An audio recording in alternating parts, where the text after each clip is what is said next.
What is going on, guys? Welcome back to the Residual Earners Podcast, episode 38.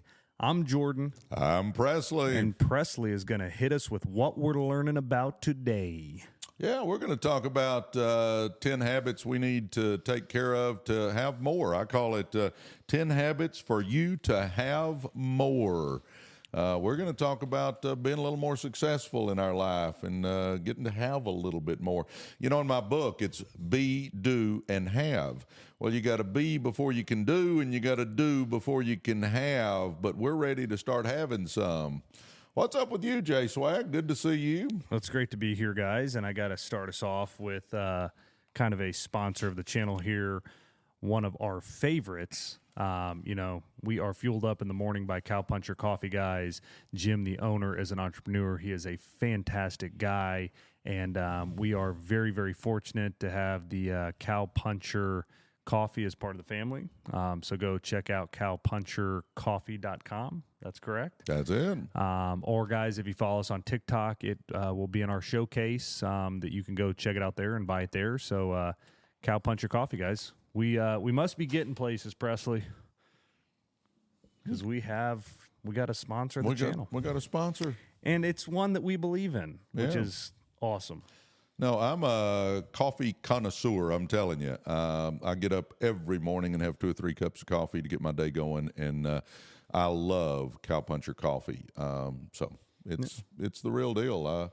I highly recommend it. So go to cowpunchercoffee.com and get you some. Definitely. And I think, now it's old news, but, guys, we do film these a couple of weeks in advance just to have everything ready to rock and roll so we're not scrambling. But we hit the 10,000 subscriber mark. Now, I mean, by the time we're filming this, it'll be 11,000. Well, it'll be 11,000 today or tomorrow, but by the time this airs in a couple of weeks, it could be 14,000, 15,000. Oh yeah, no. So true. We are moving quickly, guys. It is awesome. The support, the love, just keep it up, and we can't thank you enough.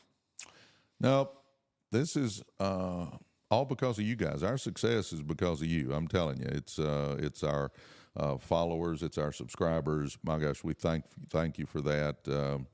We're going to actually do another one on Jordan getting TikTok shop going here pretty soon. We're excited about that. We got a lot of stuff planned for you guys. Just hang with us, and I think you're going to be excited when it's all said and done. We've come a long way in 34 weeks. Is that what it's been? 34 weeks today, but this is episode 38. Yeah. No. Yeah. So we're 4 weeks early. I know I say it every time, but it's just like, it seems like a month ago we were doing episode 1, and now we're at 34, 35, 36, 37, 38. I mean, while we're on that, guys, in the comments below, tell us what your favorite episode has been so far. Yeah. I can think of my favorite one, which is the one we just released this past Friday.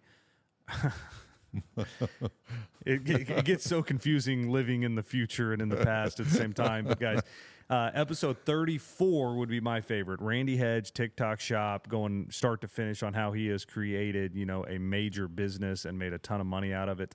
And then I can tell you that's to date my favorite podcast we have created was episode 36. Which is where Randy took over the yellow chair from me, my first time being out of the yellow chair.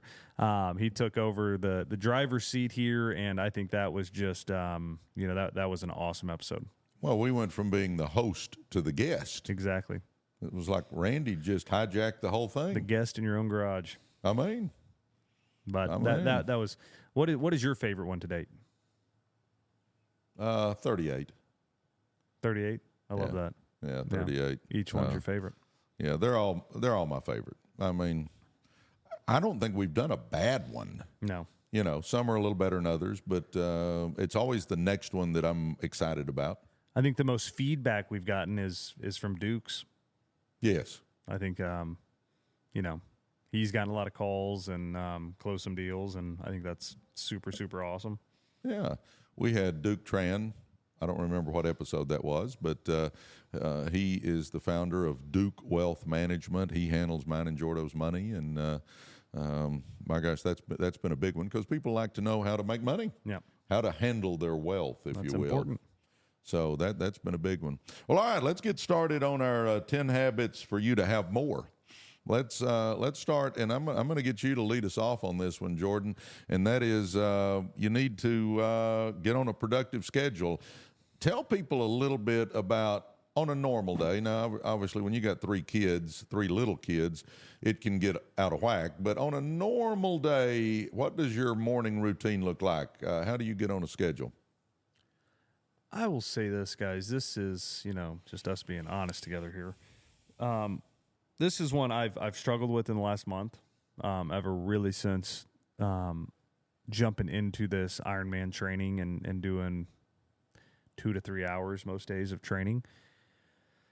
And I'll tell you, the Achilles heel in the whole schedule is doing the lives and trying to be part of the lives, because with the little kids and the time change, Presley's jumping on at 5 a.m. my time. It's not like I can wake up at 3 a.m., 2 a.m. and start working out. So it's been tough. And, a success little nugget I can give there is, guys, I calendar my big items on my work calendar, my kids' practices, meetings, all of that kind of stuff. I put into, my Microsoft calendar. But what I've been doing is now just, I keep talking about my journal, to-do list stuff, guys, and this is the book I keep for that. And what I'm doing now is just saying, I'm waking up at 5 a.m. I'm doing this. I'm jumping on the live. That's done at 7 a.m. Okay, from 7 to 7:30, I'm responding to messages. Kids are up at 7:30. We're out the door by 8, and I walk them to school at 8:30. I'm doing this, and I'm really getting granular with my planning.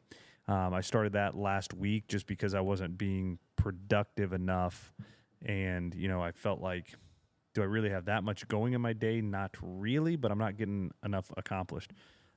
So that has helped so much. So I think, guys, it's so important to be productive in your day. It's so important to have everything lined out and get on a schedule. And, life's always changing and adjusting, and we just got to adjust with it. And I think, that little tidbit right there has done wonders for me in the last week of just getting me on track and making sure I'm getting everything done. Absolutely. For me, guys, my schedule is a little easier than Jordan's. I'm not training for a Ironman, and I don't have 3 little kids running around all the time. They come see us some, but not all the time. My schedule looks like this. I get up in the morning around 5 o'clock. Give or take, I'm up at 5 o'clock. Most time I'll wake up before that because I'm excited about life. I'm excited about achieving goals. I'm excited about where we're going with everything Jordan and I have going on. So the alarm's set for 5. I'm usually up before then. Then I get in the bathroom, get my shower, and get dressed and do all that stuff. And then I kind of stumble into the Keurig machine and drink my Cowpuncher coffee. Cowpuncher coffee. Do you notice how I threw that in there? That's nice. And we kid around about that, but I mean, I really love Cowpuncher coffee. I mean, it's good stuff. And again, I'm a connoisseur of coffees, so I love my Cowpuncher coffee. But anyway, I get me a cup of coffee. I get to my desk, and the first thing I do is I pick up my mom's old Bible. She passed a few years ago, and I read a chapter or 2 out of the Bible. I mean, that I try to do that every single day. I usually try to start out with a proverb every day. Like today's what's today? The 12th, 11th. I don't know. Anyway, whatever day. Today's the 11th. And again, y'all won't see this for 2 or 3 more weeks. But anyway, whatever day it is that month, I try to read the corresponding chapter in Proverbs. And then I try to go and pick something else out in the New Testament and read that. So I try to read the Bible. I get on my knees and I pray because I think there's power in prayer.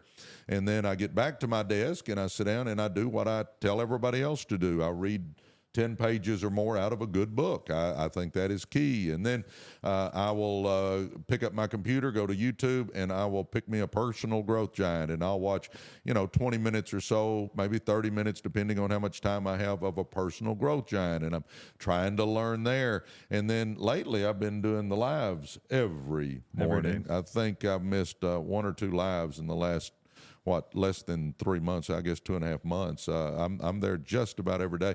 I enjoy doing the lives, guys. I enjoy giving nuggets. I enjoy helping people. We've been getting some amazing comments, by the way. But anyway, I do that for 2.5, 3 hours. Get on there, answer questions. I always write stuff down in my journal to cover with everybody. And then when that's finished, here's a big key on having a productive schedule. I have a to-do list that I try to do every day. I mean, I'm human, so sometimes I don't get it done. But before I go to bed at night, I try to write out a to-do list of things that are important to get done that next day. And I try to put the tough stuff at the top of the list, because if you'll get the tough stuff done at the very beginning of the day, your whole day smooths out. I'm telling you. I call it, slay your dragons before breakfast so they don't eat your lunch. And I'm sure I stole that from somebody. I don't remember who, but anyway, slay your dragons before breakfast so they don't eat your lunch, and get on that to-do list. And then I'm working my to-do list. I work that till about 3 o'clock usually. And then I got a buddy of mine that comes over. I've got a gym set up in the barn, and he and I get in there and get a workout in. And then usually I'll go back and do a little more work before we have dinner. And that's just an overview of my schedule. Obviously, it fluctuates some, but that way y'all can kind of see. The next thing on our list, Jordo, and you're good at this. You kind of bounce around on it, but you're good at it when you want to be, and that is eat a healthy diet. I think that is key, because, guys, this is the only body we've got here, huh? This is the only place we've got to live. Right here, this is the one. So we've got to take care of it, because I learned a long time ago it's easier to keep your health than it is to lose it and get it back. And what we put in our body is so key. Just like, we want good mind food. Well, we want good body food as well. Give us a few hints on a good diet, Jordan. What's some things we should eat? What's some things we shouldn't eat? What's a way we can kind of get in a better habit? Well, I don't want to get too deep there. I am not a nutritionist, but guys, it's just, the right portions. You don't want to eat too much red meat. You want to, stick to chicken and fish more than eating steak. You got to have vegetables, but you do need some carbs. It's just keeping the rations right. And not eating until you're just stuffed. I think that's the one thing that most people do. One, a lot of people are not eating healthy foods and eating a lot of fast foods and things we shouldn't be eating. But on top of that, the even worse part is that most people eat until they're stuffed. And right. The one thing I've learned, and I would say there was probably a 6-month period in my life where I really just didn't even care what I ate and just ate whatever. And you just keep eating and eating and eating. And, I give the analogy, it started off with just a Chick-fil-A sandwich and fries, regular size, and then it went to a large size, and then it went to fries and nuggets, and then it went to the large fries, the nuggets, and chicken strips. And you're just going, man, I used to was full whenever I ate just the combo. Now I'm getting more stuff than ever, and I still feel like I could eat more. And it's just, your body adapts to what you're doing. So don't just eat till you're stuffed. Eat the right amount. Stick to it. You don't have to be 100% perfect. If you're feeling going to get a hamburger, go get a hamburger every once in a while. But, doing it every meal is probably not the right call. So it's just, and not only does it do good for your long-term health, but it does good for your mental clarity. It does good for your energy levels, your sleep, your recovery, your muscle recovery, like so many other things. So you just need to be, careful with what you're eating. Yeah, and keep in mind, guys, you're listening to a professional athlete. He kind of knows what he's talking about. He's had experts training him when he was with the St. Louis Cardinals on what to eat. My big thing, and you know this, Jordan, and I've got better at it, I really have, is I used to be a chipaholic. I'm a carb guy. I can live without the desserts. I like a dessert occasionally, but I can live without desserts. It's the carbs, the chips, the French fries, the loaded baked potatoes. That's what I crave. And the bad part of what I used to do is at night, I'd have dinner maybe 5 o'clock or so. Well, at 9 o'clock, I'm sitting there working, writing, doing something, and I get hungry again. Yep. And I'm not eating a banana or I'm not eating an apple. I'm going in there and grabbing a family-sized bag of chips, and I would eat it. But now I can proudly say I am a recovering chipaholic. And kind of how I got out of that one, guys, is I just told Jeannie, don't bring chips in the house. I mean, so very seldom do we have chips in the house. That way I'm not even tempted to go grab that bag of chips. But, just common sense mainly, guys, common sense mainly. And on health, I'll give you one more tip. About 4 months ago, I decided to lose 20 pounds. You know how I decided to lose that? It was I quit eating desserts totally. I quit eating bread. I cut back on carbs. You got to have some carbs, but I cut back on carbs, and then I got to the gym, tried to get there every day for 30, 45 minutes. And, I lost 20 pounds. And it's just, again, this is the only body we got. We got to take care of it, guys. We got to take care of it. If you lose your health, you're going to figure out real quick the other stuff doesn't matter much. It just really doesn't. So I challenge you. So we want to get on a good schedule. We want to eat a healthy diet. And then, Jordo, Mr. Professional Athlete, we need to get a little exercise. Yeah, and I'm doing the extreme right now, but I would say so. Yeah. So, but guys, you got to exercise. You got to get out there, and it may be walking, it may be jogging, it may be running, whatever it is, wherever you're at.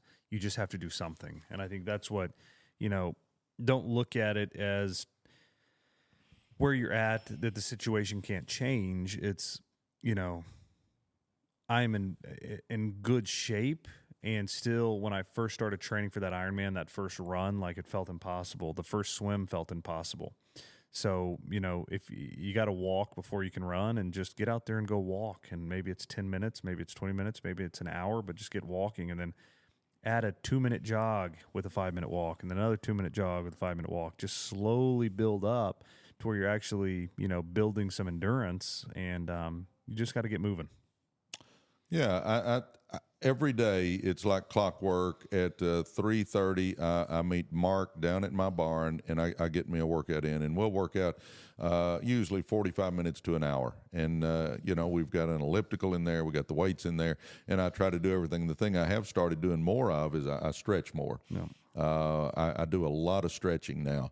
And, man, that's made a difference in how I feel. That's made a difference in my flexibility and in my just getting around and doing stuff. So I highly recommend that we get to stretching. But understand, again, the eating and the exercising, guys, we only have this one body. We better take care of it. And, I lost the 20 pounds, and I'm guessing a few people on here probably have a pound or two to shed. Come on, you can do it. I'm just telling you.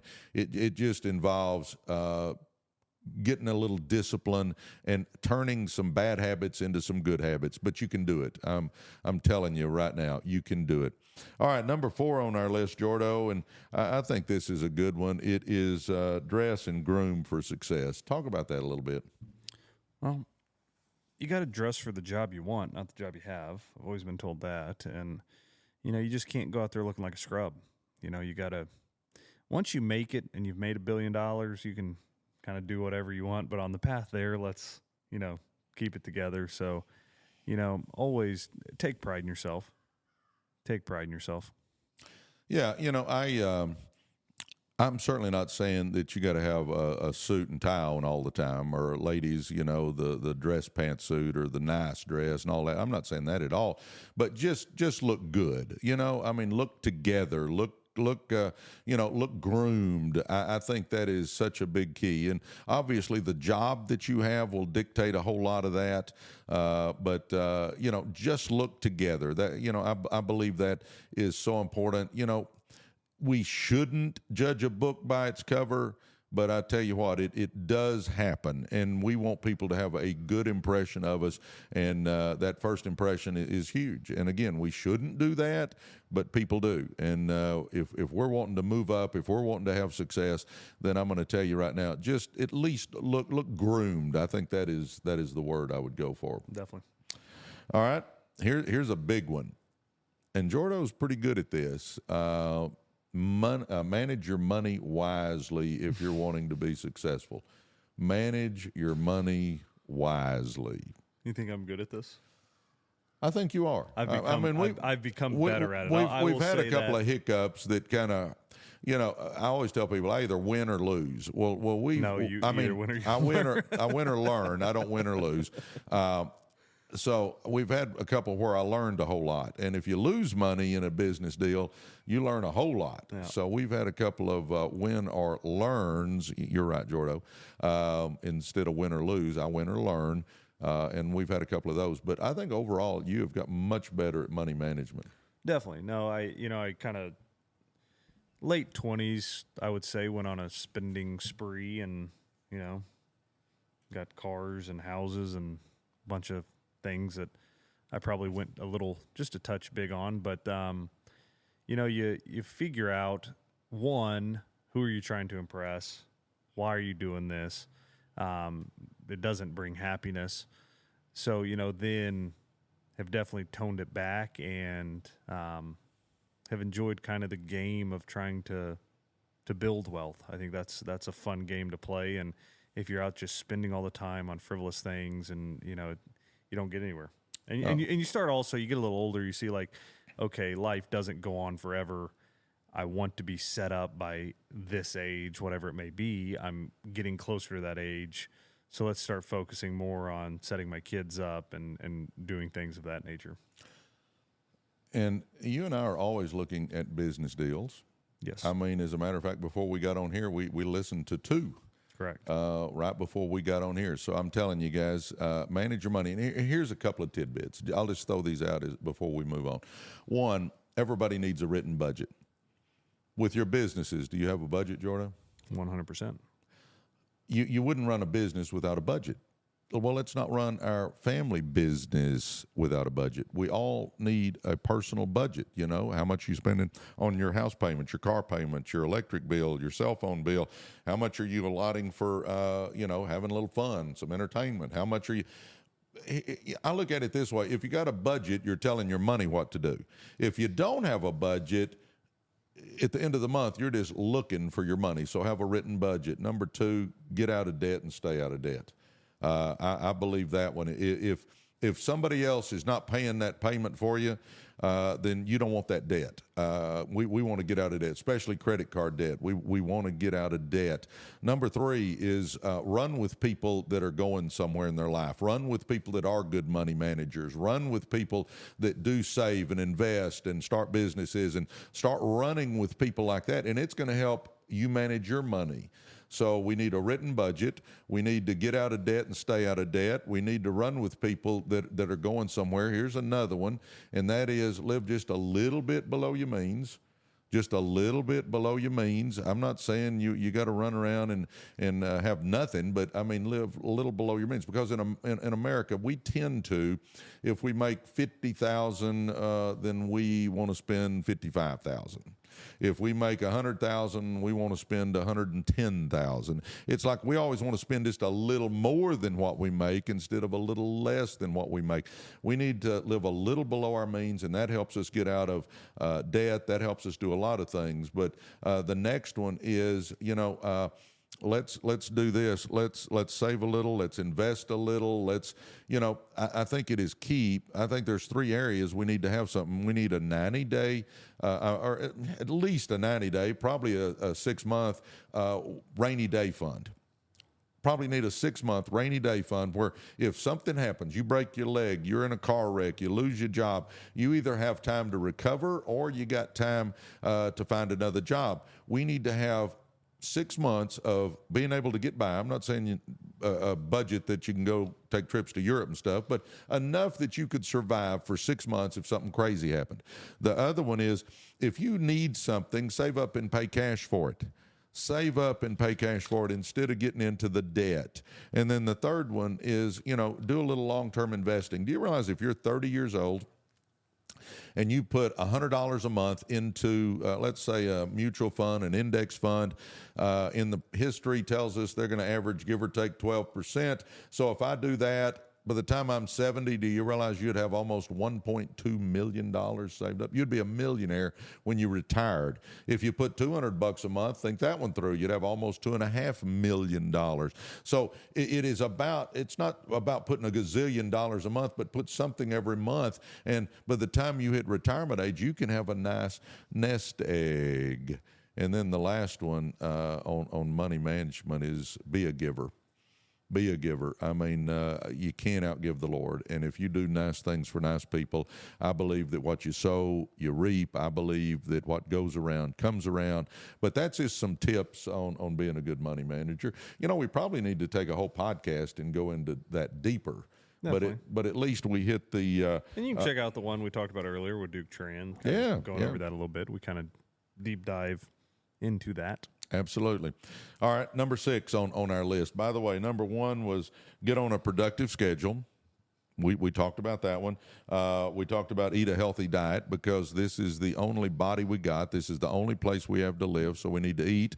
Number 3 was get a little exercise. Number 4, dress and groom for success. Number 5, manage your money wisely. Number 6, strive to be more focused. I think you can really hit on that one, Jordo, because especially as an athlete, focus is such a huge percentage of your success. Definitely, and it kind of goes back to some of the other points, like, you know, what we're eating, that helps focus. And,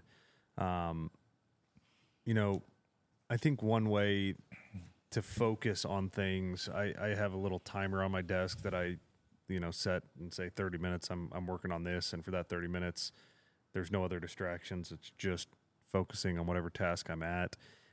You have to set aside time to do certain things, and you've got to get rid of the distractions. And, you know, luckily the kids are back in school now because it was so difficult during summer, guys. You know, we struggle with a lot of the same things that everyone listening to this struggles with. It's not, you know, we're not saying that we don't have the same struggles during summer with 3 kids. I mean, it was tough to focus because it was just crazy. But now the kids are back in school. It's a lot easier. Back in the office, setting a timer and just focusing on things for shorter amounts of time, guys. It's hard to focus on something for 4 hours straight. So just take it in bite-sized chunks, and you will be more productive. Your life's fixing to get a little crazier, too. Number 4 is on the way. Jordan has number 4, another boy. So there'll be 2 boys, 2 girls. So it'll get a little crazier. Yep. All right, focus. You know, I'm going to hit a couple of things. Guys, this is so key to us. We've got to know what we want out of life. I talk about it all the time on the TikTok lives, is that we need a vision board. So get you a vision board, get a picture of the house you want to live in, the car you want to drive, the vacations you want to take, how much you want to give to church. Do you want to help your elderly parents? Do you want to put money back for your kids' college fund? Have that vision.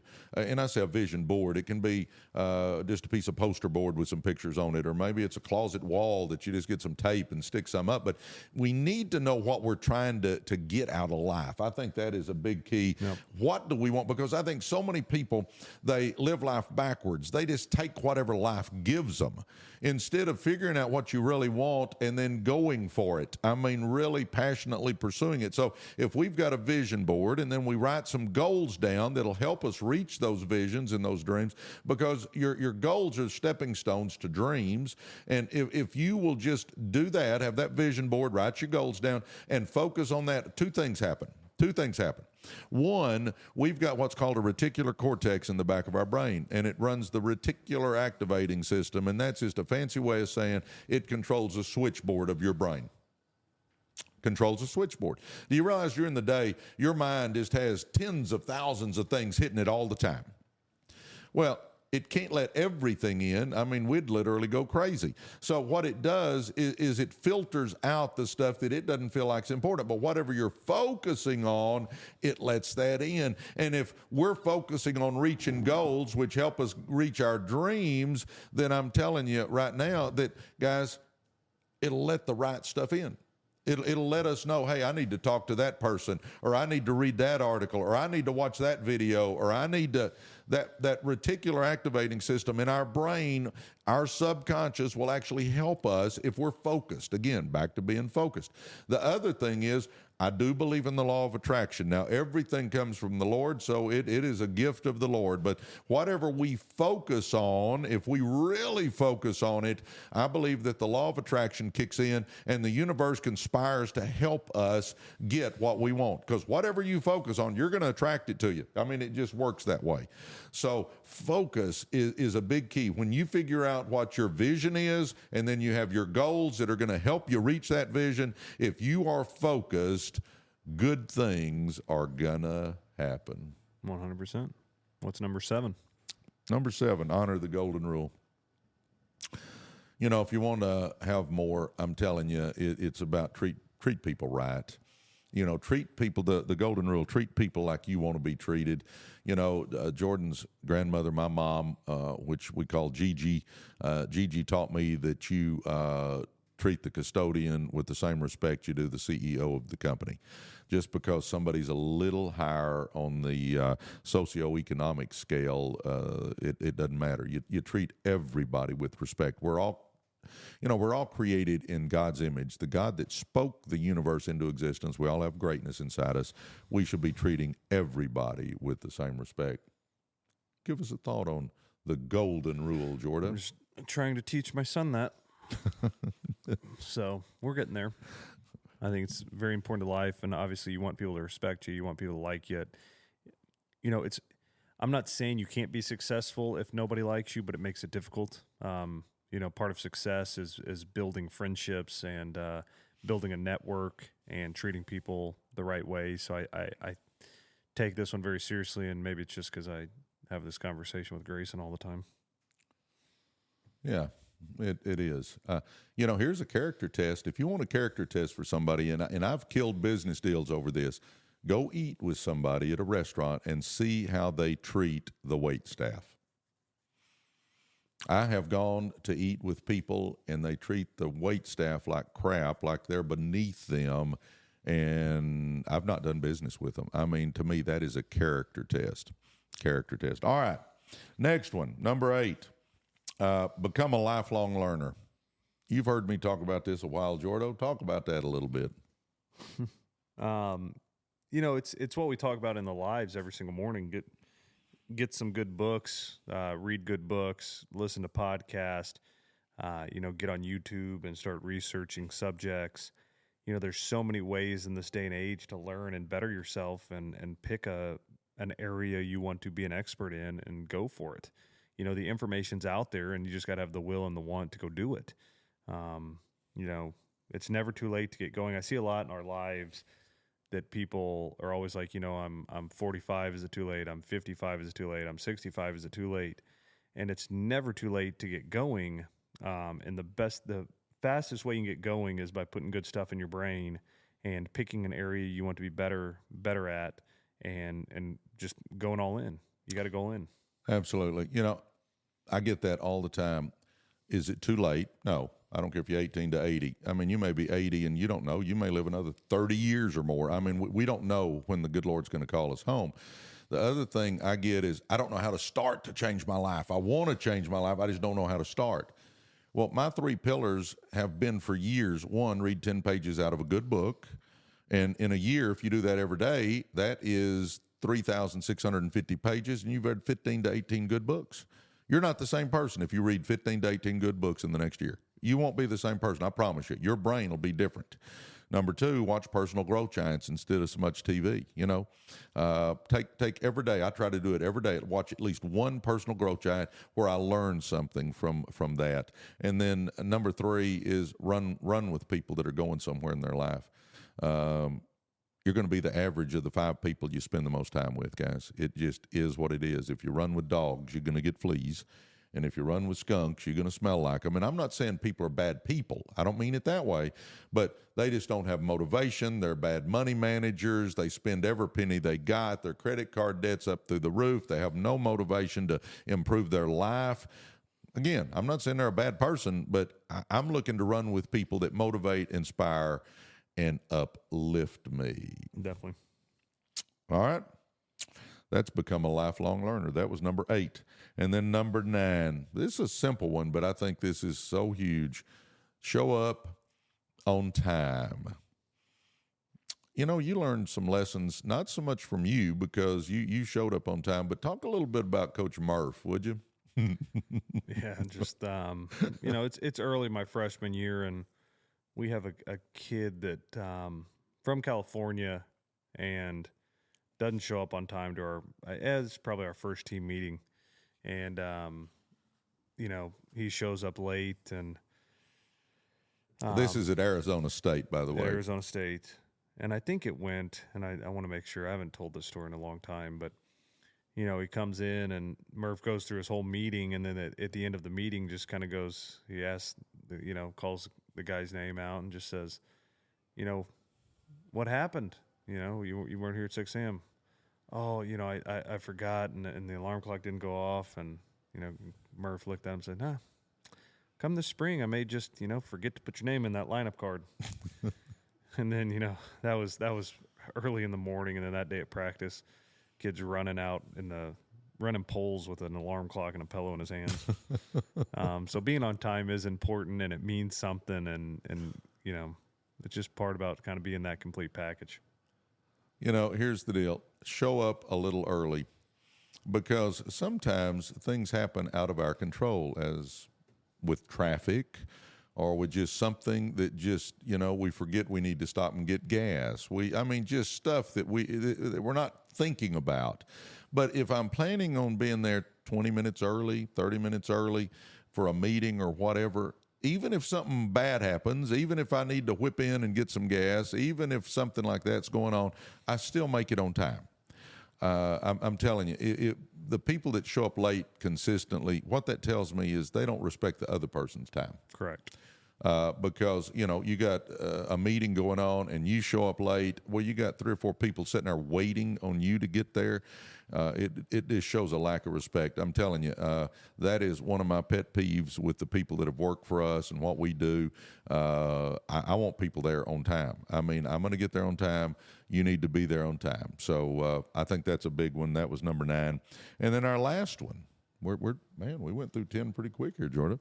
The last one, and I'm going to let you handle this one. Never be afraid to ask. No, what's the book that you always talk about? Go for no. Go for no. Yeah, everybody's so worried about what if they say no, what do they think about me, all this stuff, and nobody ever thinks, well, what if they say yes?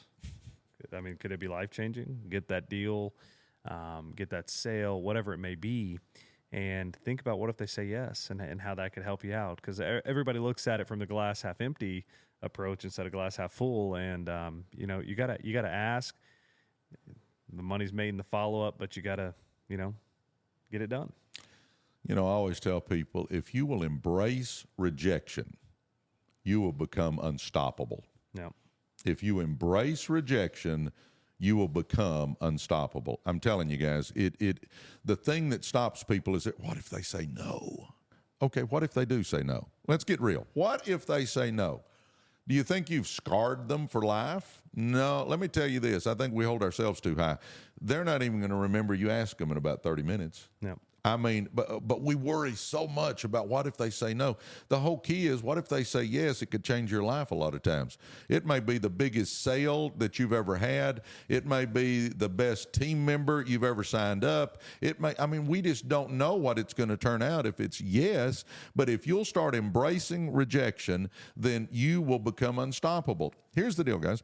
If we hate to do something, if we're scared to do something, understand courage is not the absence of fear. Courage is being a little scared and doing it anyway. But if we start doing something, your comfort zone will expand, and you do something else and your comfort zone will expand, and you do a little more and your comfort zone will expand. Every time I do something and I'm a little scared when I do it, my comfort zone expands. I remember when I got into networking, making calls scared the wee out of me. I'm telling you, just scared me to death. I'd get nauseated when it was time to make phone calls. You know what? I made a few, and gosh dog it got a little bit easier. I was scared, but I did them, and it got a little easier. Then I did a few more, and it got a little easier, and I did a few more, and it got a little easier, and I did a few more, and it got a little easier. Today, and you see me all the time, Jordan, I'll pick up the phone, call anybody. It doesn't bother me anymore. But in the beginning, it did.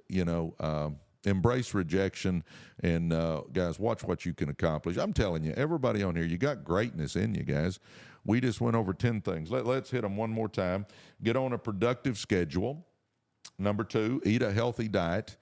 And none of us eat perfect. I'm not saying that, but start eating a little healthier. This is the only place we got to live is in this body.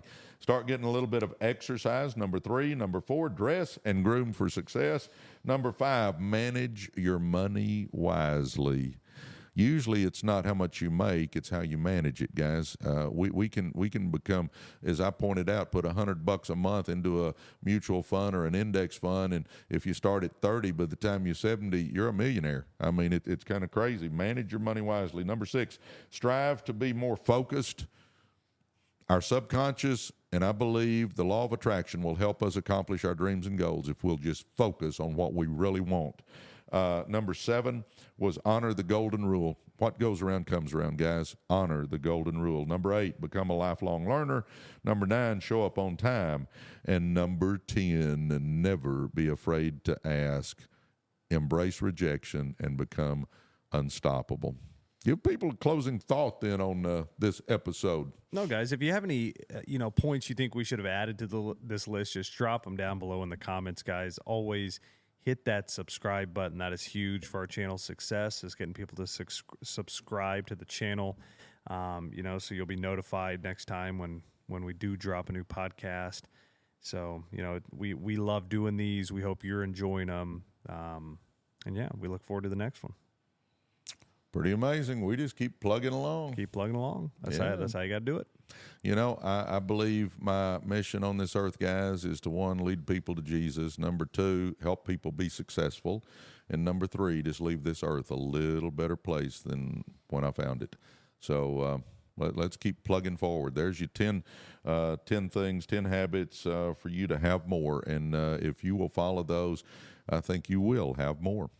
Definitely. Well, thank you guys for joining us, and we will see you soon. Love you. Love you too. Thank y'all.